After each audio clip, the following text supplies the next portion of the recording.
A semana começou quente pelos lados de São Januário e com uma notícia que mexe diretamente com a expectativa da torcida vascaína. Thiago Moraes pode estar cada vez mais perto de vestir a camisa cruz-maltina.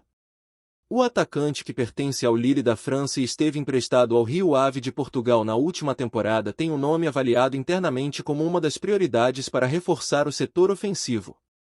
A diretoria do Vasco já se movimenta nos bastidores para garantir a chegada do jogador, mas a negociação ainda exige paciência, estratégia e, principalmente, grana. O Vasco já formalizou uma proposta de empréstimo com opção de compra fixada em 2 milhões de dólares.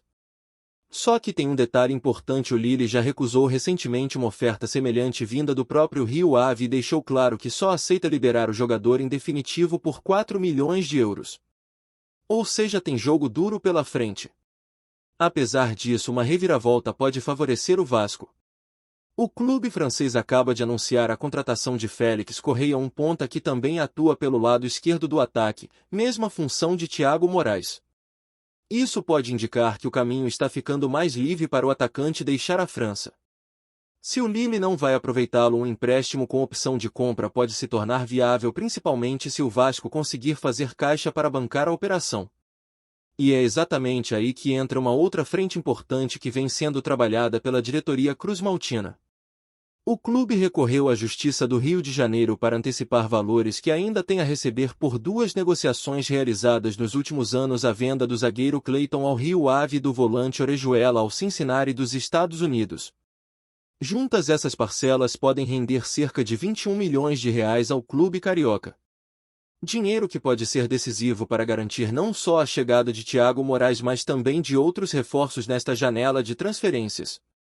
O momento financeiro do Vasco, como todo torcedor já sabe, não é nada tranquilo. Por isso, qualquer movimentação que coloque dinheiro em caixa vira prioridade. O clube vive sob o regime de recuperação judicial e por isso precisa de autorização da Justiça para qualquer antecipação de receitas. A direção entende que com essa grana na mão vai ser possível atender algumas das principais carências do elenco e dar ao técnico Fernando Diniz opções mais confiáveis, especialmente no ataque e na defesa. Aliás, falando em zaga, uma movimentação curiosa nas redes sociais e nos bastidores do clube deixou os torcedores atentos nas últimas horas. Um motorista de aplicativo publicou o print de uma corrida que ia da Barra da Tijuca até o CT Moacir Barbosa em nome de Thiago Djaló. O nome soou como música para os ouvidos do vascaíno mais ligado, já que Djaló é um zagueiro com passagem por Lille e Porto, pertence à Juventus e tem uma ligação direta com o diretor de futebol do Vasco, Adimar Lopes. Adimar foi quem levou Djaló ao Lille em 2020, quando ainda atuava como coordenador de scout do clube francês. Os dois trabalharam juntos por um bom tempo e essa relação pode ser um trunfo importante numa eventual tentativa do Vasco em repatriar o defensor. Mas como tudo no futebol, nem tudo é o que parece. Depois da repercussão do print veio a informação de que quem estava de fato no carro não era Djaló, mas sim Lloyd Augusto, outro jogador com raízes em Portugal que jogou junto com Djaló nas categorias de base do Sporting. A coincidência levantou dúvidas e alimentou a especulação: será que Djaló está mesmo no Rio só tentando manter discrição, ou será que a visita ao CT tem outro objetivo, talvez apenas um encontro entre amigos? O certo é que o nome do zagueiro voltou à pauta e passou a ser monitorado de perto pela torcida justamente no momento em que o técnico Fernando Diniz teria pedido reforços para o setor defensivo. O que se sabe até agora é que o Vasco está sim no mercado em busca de um zagueiro. E não só isso. A diretoria tem olhado para o mercado europeu com atenção, especialmente para Portugal e França, regiões onde Adimar Lopes tem bom trânsito com clubes, empresários e atletas. A ideia é trazer jogadores em 3 condições livres no mercado: por empréstimo ou por valores baixos. Ou seja, nada de loucuras financeiras, até porque não dá. A estratégia é montar um elenco competitivo dentro da realidade do clube e que possa evitar o pesadelo da queda para a Série B. Falando em pesadelo, a situação do Vasco no Campeonato Brasileiro segue delicada. Após o empate com o Grêmio em São Januário, o time conseguiu mais uma vez escapar da zona de rebaixamento, mas segue flertando perigosamente com o Z4. A cada rodada o time dá a impressão de que vai cair, mas algum concorrente direto acaba tropeçando e o Vasco se salva por pouco. É como aquela criança teimosa que insiste em colocar o dedo na tomada e sempre escapa no último segundo. Nessa 15ª rodada, por exemplo, o Vasco foi salvo pelas derrotas de Juventude, Santos e Fortaleza. O time carioca empatou em casa, somou um ponto e conseguiu se manter fora do Z4. Mas a diferença é mínima. Santos e Juventude têm os mesmos 14 pontos do Vasco e o Vitória já aparece com 15. Acima, times como São Paulo, Grêmio, Inter e Ceará também estão ali bem próximos. Ou seja, a briga contra o rebaixamento está completamente aberta e o Vasco, mesmo fora da zona, não pode vacilar. O problema é que na próxima rodada o time não entra em campo pelo Brasileirão porque tem compromisso pela Copa Sul-Americana. O jogo contra o Bahia foi adiado, o que significa que o time pode voltar ao Z4 mesmo sem jogar. Juventude e Santos têm jogos nesta semana e, se vencerem, ultrapassam o Vasco. Fortaleza, por outro lado, também não joga, o que pode ajudar a manter o time fora do Z4 por mais uma rodada. Mas a pressão só aumenta. E é justamente no meio desse cenário tenso no Brasileirão que o Vasco volta as atenções para a Copa Sul-Americana. Amanhã tem decisão contra o Independiente Del Valle às 9h30 da noite em São Januário. No jogo de ida, o Vasco foi atropelado, levou 4-0 no Equador e agora precisa de um milagre para avançar. Nem o mais otimista dos torcedores acredita numa virada histórica. A realidade é que o foco já está no jogo contra o Internacional pelo Campeonato Brasileiro no próximo domingo no Beira-Rio. Mas enquanto o jogo com o Del Valle não chega, o time segue treinando forte no CT Moacir Barbosa. A preparação para esse confronto já começou no domingo com algumas caras novas nos treinos. O lateral direito Paulinho, revelado na base cruzmaltina, apareceu novamente entre os profissionais.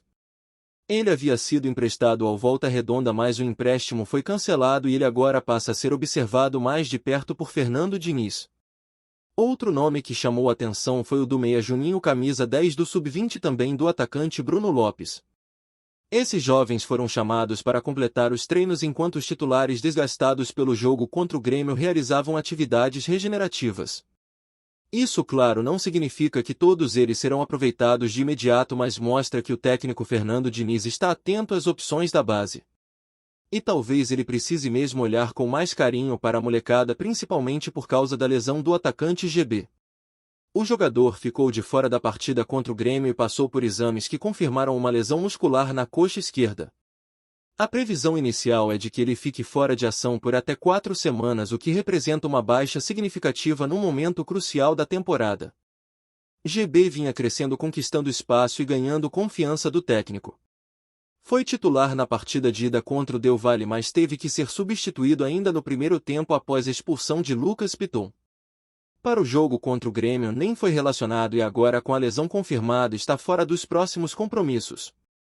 Sem ele, Pablo Vegetti se torna ainda mais imprescindível no ataque vascaíno, já que o elenco carece de um substituto à altura. Essa ausência só escancara o quanto o Vasco precisa de reforços e o quanto a diretoria demorou para agir com mais rapidez na montagem do elenco. A dependência de Vegetti é perigosa e qualquer lesão ou suspensão do argentino pode ser desastrosa para o time. Por isso, a urgência por nomes como Thiago Moraes se justifica, é mais do que uma oportunidade de mercado, é uma necessidade imediata. E enquanto a diretoria tenta equacionar as finanças e trazer reforços, Fernando Diniz segue tentando fazer o possível com o que tem. O cronograma de treinos da semana já está definido. Hoje o time treina no período da tarde no CT Moacir Barbosa. Amanhã tem o jogo decisivo pela Sul-Americana. Depois os jogadores voltam a treinar na quarta à tarde, quinta e sexta pela manhã. No sábado tem mais um treino antes da viagem a Porto Alegre, onde no domingo o Vasco encara o Internacional. A maratona não dá trégua e cada jogo é uma batalha pela sobrevivência. O clima nos bastidores é de pressão total, mas também de mobilização. A torcida, apesar da desconfiança, promete apoiar no jogo de amanhã em São Januário. Mesmo sabendo que a classificação é quase impossível, o caldeirão cruzmaltino deve ferver.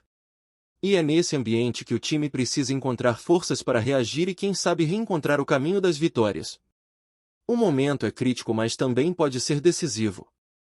É agora ou nunca para o Vasco mostrar que pode ser mais do que um time que foge da zona de rebaixamento por sorte. A diretoria tem a chance de mostrar trabalho e trazer os reforços que o time precisa.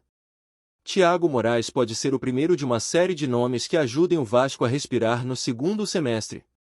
Mas tudo depende de uma palavra que tem sido rara em São Januário: planejamento. Se o clube conseguir aliar estratégia, responsabilidade financeira e boas escolhas no mercado, pode virar esse jogo. Mas o tempo é curto, a tabela não perdoa e a torcida já está cansada de promessas vazias. É hora de ação. O cenário em São Januário é de pura urgência. Enquanto a diretoria tenta agir nos bastidores para destravar negociações e levantar recursos dentro de campo, o Vasco segue pressionado, vivendo um momento onde cada ponto é vital e cada decisão pode definir o rumo do clube no restante da temporada.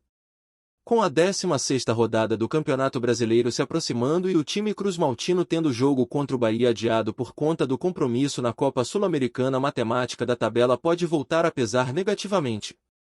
Sem entrar em campo nesta rodada, o Vasco corre sério risco de retornar à zona de rebaixamento caso seus concorrentes diretos consigam pontuar. Juventude e Santos jogam em casa e podem ultrapassar o Vasco com uma simples vitória. A situação mostra que o empate diante do Grêmio, apesar de não ser o resultado ideal, ao menos impediu um estrago maior, mas o alerta está ligado. E se o drama da tabela não fosse suficiente, o desempenho dentro de campo continua preocupando. O Vasco ainda não encontrou um padrão de jogo confiável, a equipe oscila bastante e depende em excesso de lampejos individuais, principalmente de Vegetti e Payet. O francês, aliás, tem mostrado lampejos da sua genialidade, mas ainda está longe de apresentar regularidade. O camisa 10 vascaíno é o cérebro do time, mas sem peças complementares que o acompanhem no mesmo nível fica difícil esperar grandes milagres. A falta de profundidade no elenco é evidente. Fernando Diniz vem sendo obrigado a improvisar e rodar peças que ainda não se provaram prontas para assumir a responsabilidade. E em um ambiente como o de São Januário, onde a cobrança é intensa e o calendário é cruel, não há muito espaço para testes. No meio disso tudo, um ponto que também precisa ser debatido é a gestão de elenco por parte da comissão técnica. Jogadores como Puma Rodrigues, que chegou com expectativas altas, não conseguiram se firmar. O lateral tem enfrentado problemas de adaptação ao estilo de jogo proposto por Diniz e até mesmo sua permanência como titular já é questionada internamente. É por isso que nomes como o de Paulinho, lateral da base, começam a ser cogitados com mais força para ganhar minutagem entre os profissionais. O cancelamento do empréstimo para o Volta Redonda foi um sinal claro de que o clube quer observá-lo mais de perto. Com poucas opções e desempenho irregular dos titulares, a base pode se tornar uma alternativa viável desde que a pressão externa não atrapalhe o processo de maturação dos jovens atletas. Outro ponto de atenção que movimentou os bastidores nos últimos dias foi a lesão de GB. A expectativa em cima do jovem atacante era grande, principalmente após sua boa atuação na Sul-Americana antes de ser substituído. A confirmação da lesão na coxa veio como um balde de água fria, especialmente pelo tempo de recuperação estimado de 3 a 4 semanas fora. Nesse momento da temporada, perder um jogador em ascensão é um baque tremendo, ainda mais quando o elenco já sofre com escassez de peças. A situação escancarou a fragilidade do setor ofensivo e reforçou o quanto o clube precisa ir ao mercado com urgência. O torcedor não aguenta mais ver improvisações e soluções paliativas. A hora é de trazer nomes prontos com capacidade de vestir a camisa e resolver. É nesse contexto que nomes como Thiago Moraes ganham força. A tentativa do Vasco em fechar com o jogador antes da concorrência se mover é uma corrida contra o tempo. O Lille já mostrou que não vai facilitar, mas o próprio fato de estar reforçando o elenco com jogadores para a mesma posição de Thiago pode abrir uma brecha.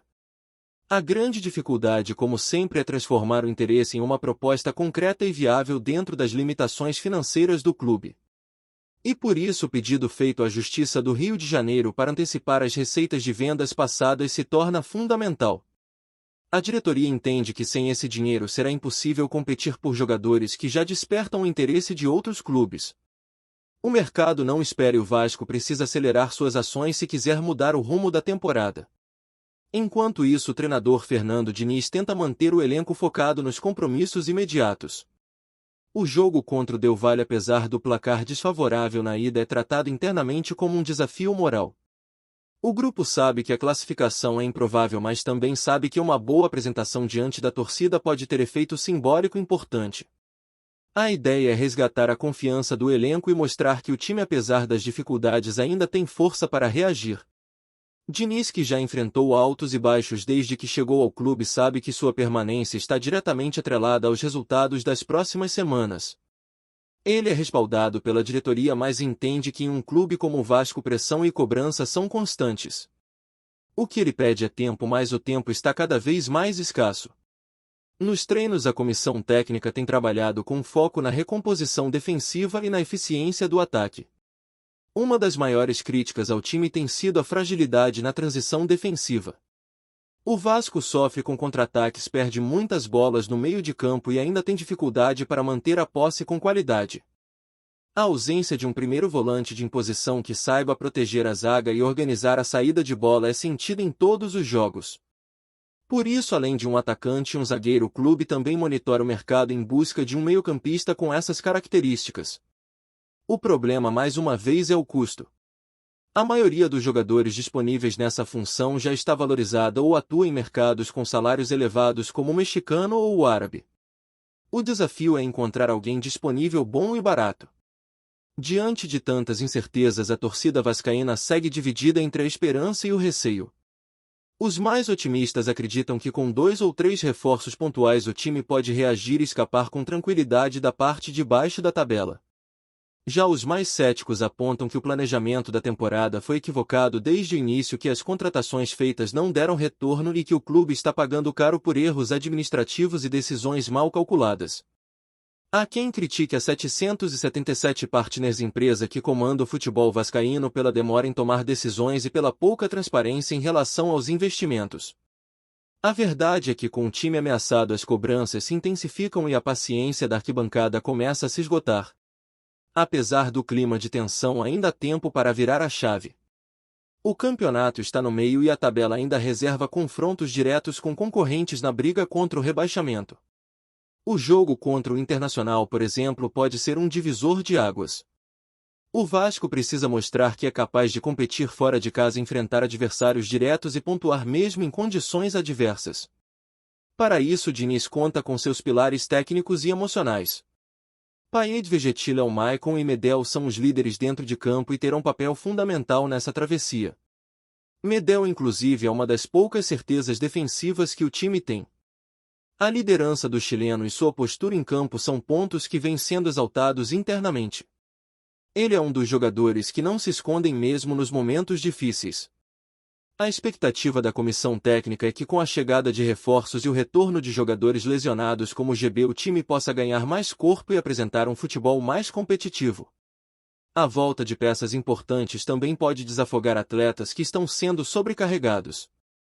Vegetti, por exemplo, tem atuado praticamente sem substituto. E quando o argentino não consegue marcar, o time sofre. A dependência do camisa 99 é tão grande que os adversários já sabem, anulando ele, o Vasco perde força ofensiva. Por isso, ter alguém como Thiago Moraes para disputar posição e até jogar junto pode ser um diferencial. Nos bastidores, a diretoria corre para dar resposta rápida à torcida. Admar Lopes tem se movimentado nos bastidores, usando suas conexões no futebol português e francês para tentar fechar negócios antes que a janela se feche. A ideia é trazer jogadores que conheçam o estilo europeu, mas que também tenham disposição para encarar a realidade dura do futebol brasileiro. Jogadores que entendam que o momento é de guerra, que cada partida vale como uma final. A margem de erro é mínima e qualquer tropeço pode custar caro. Não há mais tempo para apostas, agora é hora de decisões assertivas. A torcida, que nunca abandonou o clube mesmo nos piores momentos, segue fazendo sua parte. O apoio no estádio tem sido fundamental para manter o time vivo, especialmente nos jogos em casa. São Januário continua sendo um caldeirão e mesmo quando o time não corresponde em campo, os gritos das arquibancadas empurram. Mas até mesmo o torcedor mais fiel quer ver resultado. Quer ver luta, raça, entrega. Quer ver o Vasco se impondo dentro de campo com autoridade. O torcedor quer parar de sofrer, quer voltar a sonhar.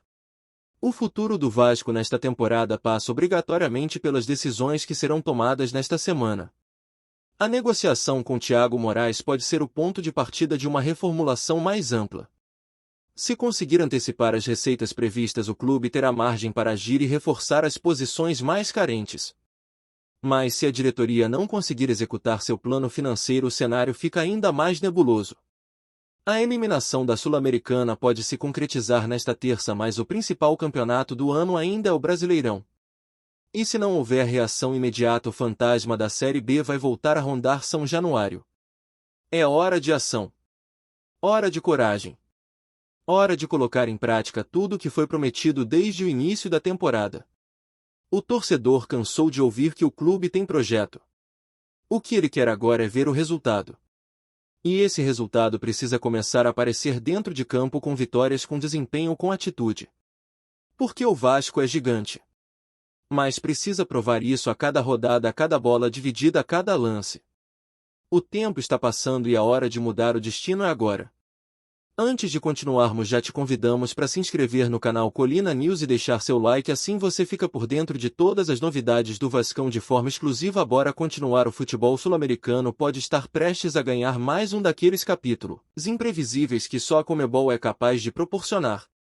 Segundo rumores que vem ganhando força nos bastidores, o recente cancelamento do primeiro confronto entre um tradicional clube brasileiro e o Independiente del Valle, válido pela Copa Sul-Americana, teria provocado uma reviravolta inesperada na competição, e reacendido esperanças onde já não havia mais expectativa.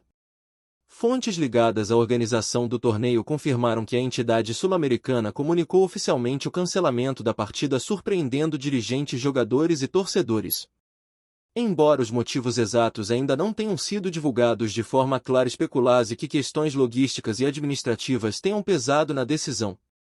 O que mais chama atenção, no entanto, são os desdobramentos possíveis que esse cancelamento pode gerar. Nos corredores dos clubes envolvidos, o burburinho é grande. Circula a informação de que a Conmebol estaria estudando alternativas para não prejudicar a integridade da competição. Isso poderia incluir desde a remarcação do confronto até, em um cenário mais polêmico, a realização de uma partida única em campo neutro. A possibilidade, embora ainda embrionária, já tem causado certo alvoroço entre os analistas e torcedores mais atentos. Mais do que uma simples alteração de calendário, o cancelamento abre uma brecha para reflexões maiores. Estaria a Conmebol repensando seu formato? Estariam os clubes pressionando por mudanças em meio a um calendário cada vez mais apertado? Ou será que houve interferência política nos bastidores da decisão? O que se sabe até agora é pouco mais suficiente para levantar a sobrancelha dos mais céticos. Afinal, quando uma partida de mata-mata em torneio continental é cancelada oficialmente sem detalhes imediatos sobre nova data ou consequências diretas, é difícil não suspeitar que algo maior está em jogo. Enquanto os clubes aguardam orientações oficiais e os torcedores buscam respostas, o clima é de expectativa e tensão. A Sul-Americana, marcada historicamente por suas surpresas, pode estar diante de mais uma página escrita à base de rumores, incertezas e possibilidades. E como sempre, tudo pode acontecer. Trazemos notícias atualizadas do Vasco todos os dias. Inscreva-se no nosso canal e dê um like para continuar recebendo notícias exclusivas. Compartilhe também a sua opinião sobre essa notícia nos comentários, isso é muito importante para o Vasco da Gama. Até o próximo vídeo.